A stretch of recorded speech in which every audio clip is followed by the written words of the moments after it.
E é claro, nós temos que abrir o programa falando do apagão, que na minha época a gente falava blackout. No 5º dia de apagão em São Paulo, cerca de 90 mil imóveis ainda estão sem energia.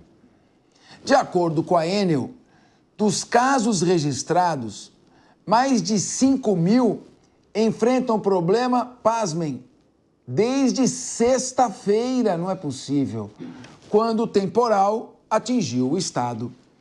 O governador Tarcísio de Freitas e prefeitos de estados enviaram uma carta ao Tribunal de Contas da União, pedindo intervenção federal, diferentes estados, na concessão da Enel ou a caducidade do contrato em vigor.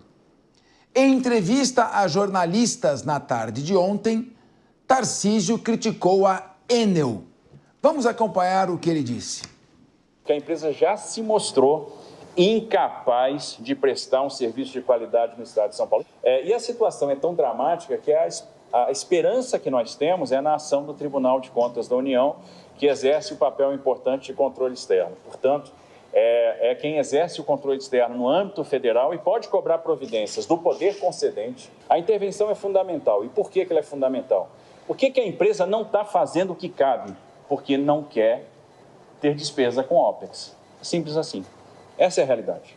E é necessário que após a intervenção, que durante a intervenção a gente possa concluir da oportunidade de abrir o processo de caducidade, de abrir o processo de extinção. Muito bem.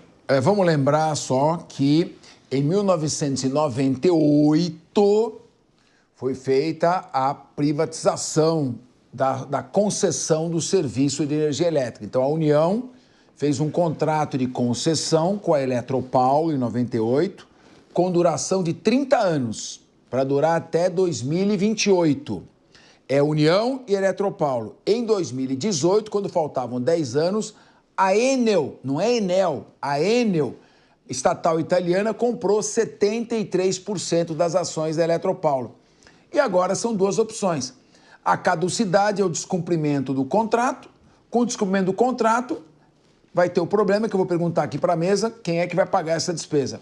E a intervenção, que parece mais interessante, porque com o interventor, ele vai fazer a Enel desembolsar os investimentos que, ao que tudo indica, não o fez. Vamos ouvir aqui a opinião geral da mesa. José Milagre, qual a sua avaliação? Você acha que é melhor decretar a caducidade e aí a União assumiria a intervenção, ou será que houve alguma outra explicação que a gente não está sabendo para que a Enel deixe as pessoas sem luz até hoje? Boa tarde, Capês. Boa tarde, colegas de bancada, audiência qualificada do Linha de Frente. Atualizou o número, são 100 mil imóveis na Grande São Paulo que estão ou foram impactados por esse problema envolvendo o apagão. Só sexta-feira tem um dado aqui, 7,6 mil chamados. E nós temos toda essa pressão do Tarcísio no sentido de uma intervenção, 2 procedimentos no Tribunal de Contas da União. Um questiona a capacidade da Enel de produzir, de continuar prestando serviço, e o outro é a intervenção. E o que a gente tem visto são 3 formas, 3 maneiras. Eu procurei entender aqui o que os especialistas na área energética colocam. São 3 maneiras que se pode resolver. Ou é a intervenção, onde os diretores saem, entra uma nova diretoria determinada pela presidência, e aí sim uma nova cultura. Existe a caducidade, que é justamente esse procedimento de extinção do contrato, e existe uma terceira via, que é a não renovação desse contrato, seja por cessão da própria Enel, seja pelo governo manifestando. O grande problema é que é 2028, os especialistas dizem que a caducidade não se resolve da noite para o dia, e muitos especialistas também do setor energético dizendo que intervenção é trocar pessoas. E de que adianta eu trocar pessoas se eu não tenho um plano efetivo para lidar com essa contingência? Então, na visão dos especialistas a qual eu me filio, vai lidar melhor agora quem conseguir contornar essa inconstância das mudanças climáticas, com um plano de recuperação, com um plano de desastres, com uma política de contingência, com geradores, ou seja, com tecnologia. E sinto muito, só uma intervenção não é suficiente para mudar esse cenário e, infelizmente, a gente estima que esse cenário continuará pelos próximos anos. Não existe uma solução tão simples e tão rápida para esse problema energético. Muito bem, uma análise técnica precisa do nosso professor José Milagre. E eu queria também ouvir o nosso cientista político. Aqui é importante que a mesa tem várias posições e todo mundo muito por dentro do assunto, pessoal com substância nos seus argumentos. Agora, o Henrique Kriegner, o que você acha de toda essa situação? E está havendo uma certa exploração política do caso, porque tem eleição agora. Eu já vi um dizendo que a culpa é do governo da prefeitura, outro governo federal, outro governo do estado, e fica esse debate. E, na verdade, quem está sem energia está aí aguardando as providências. Qual a sua avaliação? Intervenção, caducidade, espera 2028, estudos os problemas climáticos? O que você acha? Boa tarde, Capês, todos que nos acompanham aí, também os nossos colegas aqui da bancada. Olha, Capês, realmente é uma situação de empurra-empurra do campo de vista político. Tanto o ministro já trouxe ali um empurra dizendo que é uma questão política, de uma tentativa de sabotagem do governo federal, porque os indicados ali da ANEEL são bolsonaristas, ou seja, é uma briga entre direita e esquerda.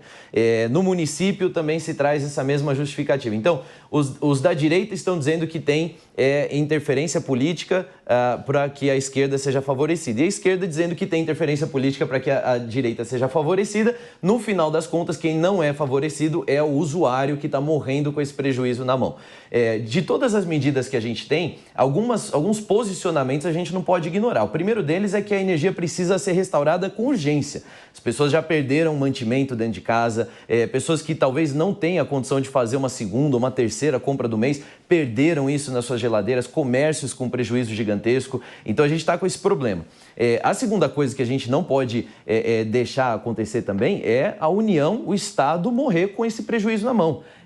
Nós estamos falando aí realmente de muito dinheiro e a Enel já acumula multas que não foram pagas. Já são mais de 300 milhões de reais de multas anteriores que ainda não foram pagas. Então, quando o governador Tarcísio vem a público dizer que já aprovaram a incompetência e por isso não tem que ficar mais no Brasil, eu acho que essa é a maneira mais correta de se lidar com isso. Mas mesmo com essas declarações mais enfáticas, eu confesso, Capês, que eu tenho sentido falta de um posicionamento mais aguerrido mesmo, tanto do governo do estado quanto da prefeitura e até dos próprios parlamentares, que eu sei que não é uma questão do legislativo, mas que são representantes do povo e podem acrescentar pressão lá no Ministério, lá em Brasília, para que então pressione ainda mais a ANEEL e pressione também a Enel. A gente tem aí uma cadeia que precisa funcionar em prol da população que está lesada. É uma vergonha para a cidade de São Paulo e uma preocupação, porque os radares já indicam uma possível tempestade acontecendo nessa sexta-feira de proporções muito semelhantes a que aconteceu na sexta-feira passada.